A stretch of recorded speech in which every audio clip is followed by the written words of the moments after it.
राम। हम दीपा पांडे आज रोरो सभी के सामने विवाह पंचमी पर राम जी सीता जी के विवाह पर एक राम जी के विवाह के गीत ले आइल बानी। उम्मीद बा हमारी गीत रोरो सभी के पसंद आई। अगर हमारी गीत पसंद आई तो ज्यादा से ज्यादा हमारे गीत के शेयर करी जा, लाइक कमेंट और सब्सक्राइब करी जा और कमेंट करके जरूर बताई जा कि ये गीत रोरो सभी के कैसन लागल। जय सिया राम। मलिया जे सुतेला ऊंची अटरिया, मालिन सुतेली फूल बाग जी। ए जे मालिन सुतेली फूल बाग जी। जागो जागो आहे मलिनिया, मलिया जगावेला। जागो जागो आहे मलिनिया, मलिया जगावेला। जागु मालिन भैले भीन सार हो, जागु मालिन भैले भीन सार हो। अखिया उघारी जब देखे मलिनिया, दूरे श्री रामचंद्र खाड़ हो। अखिया उघारी जब देखे मलिनिया, दूरे श्री रामचंद्र खाड़ हो। आज लागिया हो दुल्हा कब हो ना देखनी, आजो दुवरिया कैसे खाड़ हो।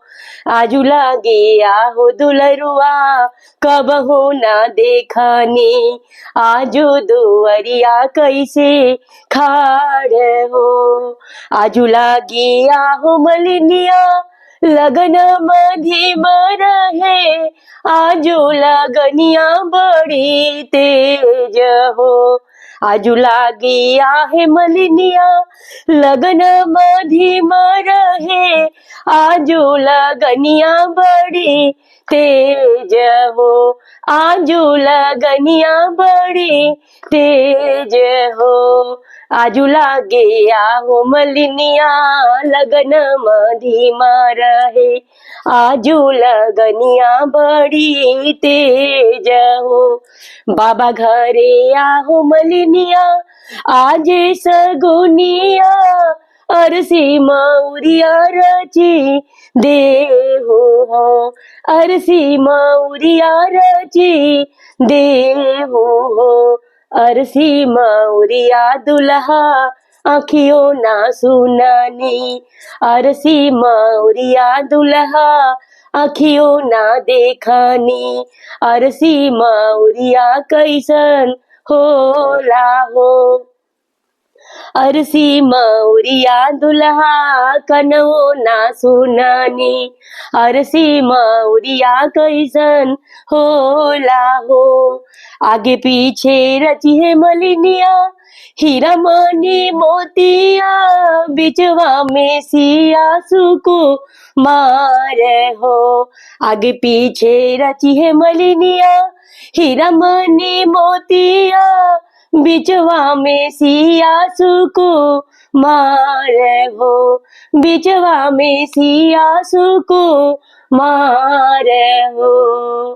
पनघट पेरी जे मलिनिया पानी पानी हरवा, राह मेरी जे मलिनिया बाट बटोहिया। पनघट पेरी जे पानी हार हो, मड़वा मेरी जे मलिनिया सारी सरहजिया। कोहबर में सिया सुको मार हो, कोहबर में सिया सुको मार हो। अरसी मौरिया रची देहु रे, अरसी मौरिया रची देहु रे। अरसी मौरिया रची देहु रे।